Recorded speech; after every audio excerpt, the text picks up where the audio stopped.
కూటమి ప్రభుత్వం ఏర్పడి 6 నెలల కాలం ముగిసిందని, ఇక మీదట ప్రభుత్వ వైఫల్యాలను ప్రశ్నిస్తూ నిలదీస్తామని వైసీపీ ఎమ్మెల్సీ బొత్స సత్యనారాయణ అన్నారు. ఉమ్మడి తూర్పు గోదావరి జిల్లా వైసీపీ సర్వసభ్య సమావేశాన్ని కాకినాడ సూర్యకళా మందిర్లో నిర్వహించారు. ఈ సమావేశానికి ముఖ్య అతిథిగా గోదావరి జిల్లాల పార్టీ కోఆర్డినేటర్, మాజీ మంత్రి ఎమ్మెల్సీ బొత్స సత్యనారాయణ హాజరయ్యారు.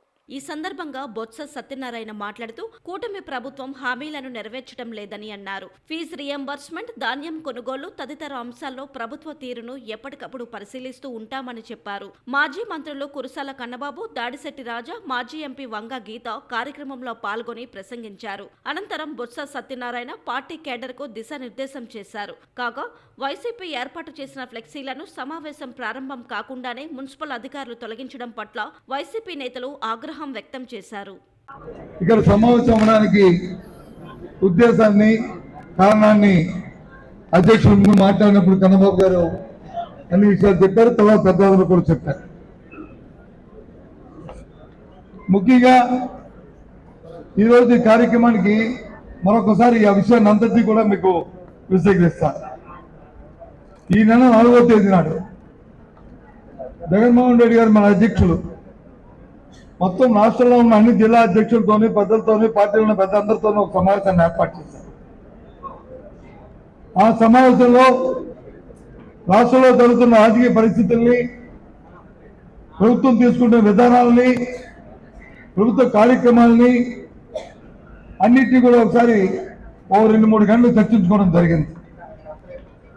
ఆ నేపథ్యంలో ప్రభుత్వం తీసుకునే విధానాల్లో ముఖ్యంగా ఈ మధ్య వచ్చిన అకాల వర్షాల వల్ల కానీ, లేదు తుఫాను వల్ల కానీ మరి ప్రజల పడుతున్న ఇబ్బందుల్ని కొంతమంది పెద్దలు,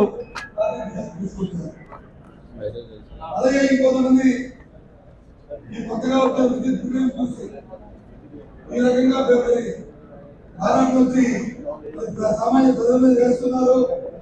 ఈ రకమైన కార్యక్రమాలు జరుగుతుంది రాష్ట్రంలోనూ అనే విషయాన్ని ఇంకొంతమంది వచ్చి ఈ రాష్ట్రంలో జరుగుతున్న సుమారు 10,000 విద్యార్థులకు ఎత్తి స్కూల్ రీయింబర్స్మెంట్ ఏదైతే ప్రభుత్వ విధానం ఉందో ఆ విధానం ద్వారా ఇవ్వకుండా ఆ కార్యక్రమాన్ని వచ్చి చూడకుండా ఉండడం వల్ల విద్యార్థులు చదువుకోవాల్సి ఇబ్బంది వస్తుంది. దానివల్ల వాళ్ళు వారి కళాశాలలో ఉన్న ఆ కళాశాల యాజమాన్యాలు వాళ్ళకి వచ్చి పరీక్షలు కూర్చోబట్టినట్ట వాళ్ళ ఇంటికి పంపించే పరిస్థితులు ఉన్నాయి.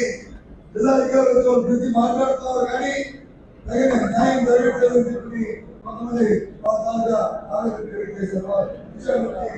తీసుకోవడం జరిగింది.